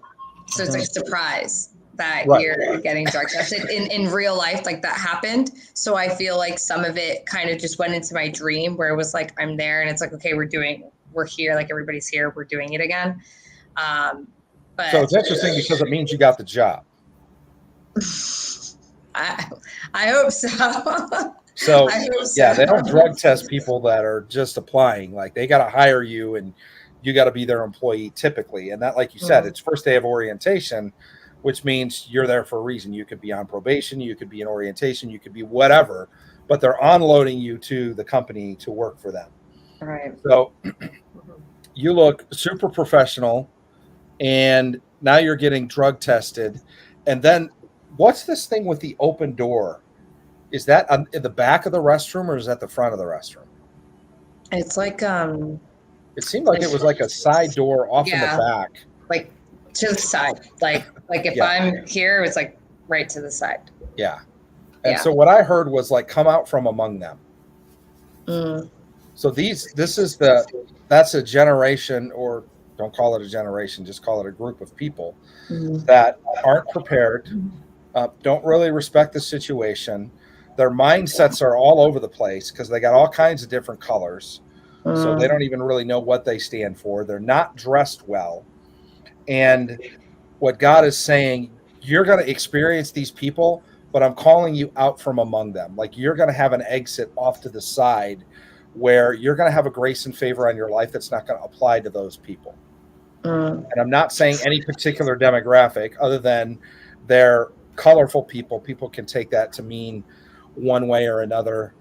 I don't really care if people get offended. They can get offended if they want to. That's not what I'm saying. What I'm saying is if you want to be hired in a professional situation and you show up with your face tattooed or your, whatever, your eyelids pierced 400 times, you're an idiot and you look like an idiot. So people showing up with all of these crazy things, we're late, we're not dressed well, we got all kinds of different colored hair. Nobody wants to see that in a professional scenario. And so that's still there and you're going to experience that. And the reason they're drug testing people is because people use drugs, right? You're not worried about the drug test. And it's not because you studied, it's because you don't take drugs. So again, there's already a separation. Your appearance and your physicality, what you're wearing, the pantsuit and the jacket, which is another layer of the mantle, is set apart from where they are. Your hair is set apart from where your mindset is different from where theirs is, right? And then even in the bathroom, you get set apart, set off to the side. And I hear this idea of come out from among them. You're going to have favor on your life. You're going to have honor. People are going to see who you are. They're going to want to be around you. They're going to want to hire you. But you're gonna be like a special case. And I'll tell you what, I wish I would have known a long time ago. God told me this 5 or 6 years ago. He said, and there's a whole story. I won't bore you with the story, but it's the idea that you are not a visitor in the land of favor, which means there's going to be favor on your life that you don't deserve, that you didn't earn, that you just walk in. And if you second guess it all the time, well, how come all this good stuff happens to me? Then you're not walking in the favor, you're guessing or you're doubting the favor. So if at your age, at the transition that you are in life, if you can walk into the professional world and know that you carry a mantle that is different than what everybody else has, which means doors are going to be open for you, sideways into things are going to happen, people are going to make connections, you're going to get placed at the front of the list. It's because there's a level of favor and honor on your life, and people see the glory of God. And God wants to use that to help those people that need help with the mindsets, particularly the clowns in this dream. And you're going to be there, but you're going to be set apart. You're not going to be there with your hair blue, wearing sweats. You're going to be there in a pantsuit with a jacket, done up, ready to be hired in a professional organization. And you're going to get hired because you end up at the drug test. But even at the place of the drug test, there's this little side door that you kind of get escorted in, which is the whole idea of the come out from among them. You can be with those people, but the drug test isn't for you, it's for them. I just want to add one little thing. I was getting exactly what you were saying at the end, John. I just think the Lord's also saying, don't get distracted by those that you may see as your competition. The Lord's already made a way, and you're going to be ushered into the place He wants you, and not. It's actually doesn't really have anything to do with you right now because you've already done the work, and God is going to do the work of bringing you into the place that you are called. So just don't get distracted and don't feel. I don't get a sense that you were worried about them. You were just confused by them. So don't even waste your time being confused by the others that are. I was confused. I was like, what's going on? Yeah, don't even. It's almost like it's a little distraction that Satan would love you to give your attention to. Just focus on what the Lord has for you and the journey He has you on, and it's going to all pan out. God's got you covered. Yeah. All I'm going to say is this is a confirmation with the dream I shared with her. Yeah. So it's a confirmation. I told you got this. So You got it. There's two Right. things that so you said it's a special case, and my certification that I've had, so that there's some things that I've like, I don't know how you guys feel about numbers or whatever, but We love them. okay. So because I know people use them for different things, so I don't pay too much attention to them. But before I went to bed last night and I was praying and everything, I go in my car, and when I first graduated my academy, I was my recruit number was 22. And when I got my badge number was 20. And last night, when I got in my car, I saw 222. So I'm like, okay. And when I got my badge number 20, right, it felt like, okay, it felt full circle for me. It felt like everything that I was working for and all these years, God knows, and my parents know. What am I going to do? I feel like I don't want to just do anything. I want to do something that has purpose. I want to do something that means something. I can do this job for the rest of my life. I don't want to. I can't. I can't do it. I want to do something that matters, that I'm helping people. And I finally felt like I had gotten there. And then 3 years later, still pursuing it because that was for a part-time certification. I'm graduating again 3 years later with full-time certification. And I see 222, and then all day today I've been seeing 333. Wow. And I don't know what those numbers mean. I did not look them up. I didn't look them up. I was like, you know what? I'm going to pray on it. I'm just going to trust God. But I kept, and then I had another department call me today to say that they wanted me to start a background application process with them the day after my interview on Thursday. So I'm like, I feel, I felt like God was kind of like where I'm going with this department that first showed some type of interest in me. Everything's kind of leading me towards that door. And I don't know if I'm like, should I still go to this other department? I'm like, well, I might have a job with that department before I go there anyway. But I'm like, you know what? Like, I guess keep my options open. These are doors I'm just trusting in God that these are doors that he's opening, and he's closed doors for me that needed to absolutely be closed. And ever since those doors, especially one, was closed, all the other doors just opened. And I've just been going through them ever since. So I'm just trusting it. Even the new car, everything's, I got into an accident in February and I had no car, and now I have a car, and it's not cheap to get a car right now. But I'm like, you know what? I'm not worried about it. I'm not worried about it. And with this, it's like, I don't know if it's so much that I'm worried about the interview that's what it is. I've been asking, I'm like, Lord, thank you for your favor. And part of my story and where I'm with work, I'm like, you know what, if it wasn't for your favor, if it wasn't for God in my life, and I know that for a fact, if it wasn't for God in my life, I wouldn't even have the opportunity to be where I am today with this job, with everything that I do.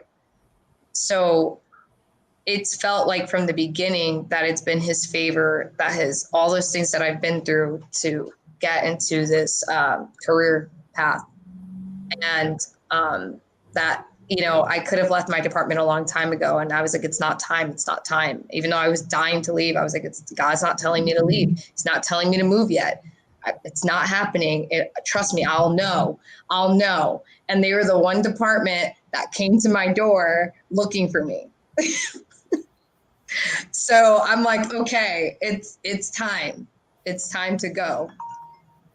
Well, Daniel 2:22 says, he reveals the deep and hidden things. He knows what lies in darkness, and light dwells with him. And so that's 222 is specifically the number of spiritual intelligence. George Washington was born on 222.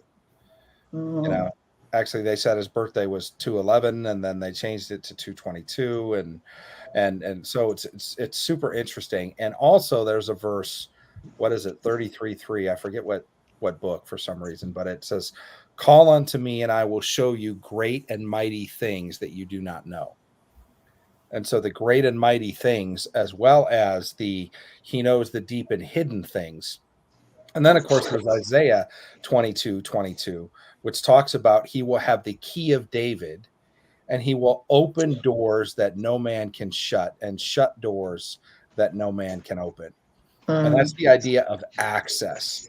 Like, if you think about what that verse means, to be able to open a door that no man can open, no matter how good looking, how much money, how much strength, how much access, whether you're the president of the United States or the president of the UN, it doesn't matter. They don't have access, but you do, because you have a key. And that key is the favor of God on your life. It's what I talked about, and what you're already, saying and agreeing with, that God has gifted you with this mantle of favor. And it even gets to, you got the jacket out of your car. Even like you said, getting a car in this day and age, the stuff is so expensive. It's so ridiculous. There's shortages of used cars. There's all this stuff that's happening. And even to have that was a level of favor on your life. Even the shirt that you're wearing, Marvel, God's not in DC Comics. It says all his ways are marvelous. Just kidding. But seriously, the idea of favor and honor and grace that's on your life is something that is generationally passed from your mom and dad to you. It's something that you walk in and you carry. And don't try to figure it out. Don't try to fight against it. Just accept it and say, people are going to like me, though they have no reason to. I'm going to show up, and doors are going to open, and people are going to be like, man, I don't know why I'm giving you this job. There's 10 other people more qualified than you, but I feel like I should give you the job. And just expect that to happen, because it will. And so God is confirming in this dream that you're early, you're well mantled, right? You get the job, which is why you're at the place of the drug test, and then you're even escorted off to the side. So you're called out from among them and all those other people that are there for whatever. And so God is just kind of giving you like a kiss on the forehead and saying, I got this, hon. Yeah. I love you. I'm with you. My favor and grace is all over you. You don't need to worry about anything. I have my best for you. Yeah, it makes me, I spoke to my dad about it earlier, and I was like, what I'm kind of getting from it is that not to worry. I was like, because, I'm stressing about it, and it's the problem where I just like, I was like, it's not that I lack confidence, but I was like, I get worried from, feeling like people call it imposter syndrome, right? And I'm like, but I feel like I'm finally in a place where I'm accepting whatever it is. I'm accepting it. I'm not questioning it. I'm walking through it. And at some points it's like, okay, wait, something's stopping me and I have to like pray on it again. But it's like, there's no reason to be insecure and not go into whatever situation with confidence. But I guess because I can't understand it, I can't, it's God's favor. It's not something that I earned. So there's that little struggle there. But yeah, it's definitely confirming everything that was said and some of the numbers and everything that's been going on. So it's been, it feels like, feels a little surreal, but it's good. That's so cool. Yeah. Well, thanks for coming on and sharing that with us. Thank you. I was like, it's a short dream. It's not, no babies in this dream this time. No long, crazy 4 dreams in one. I don't even know, but. Yep. Yeah. Well, you're an avid dreamer. We like your dreams, so keep coming on. Okay. All right, Thank Dom. you, guys. Take care. All right, you Have too. A good night. Bye. God bless. Bye-bye. Well, guys, unfortunately, we got another meeting we got to jet to. If we didn't get to you, please come on next week, and we'll try to get to you guys first. Kayla, Valerie, and Joey, others that we missed. Thanks for being on tonight. Good job, ladies. That was fun, huh? Yes, it was fun. Yeah. It's always good. Always good to share the heart of God. There was a lot tonight about real dreams and about rescuing people and about real life situations. And I feel like God is bringing even more of that to the forefront. So thank you all for being with us. We're here every Tuesday. You can find us on Live Dreams. And until next time, keep dreaming.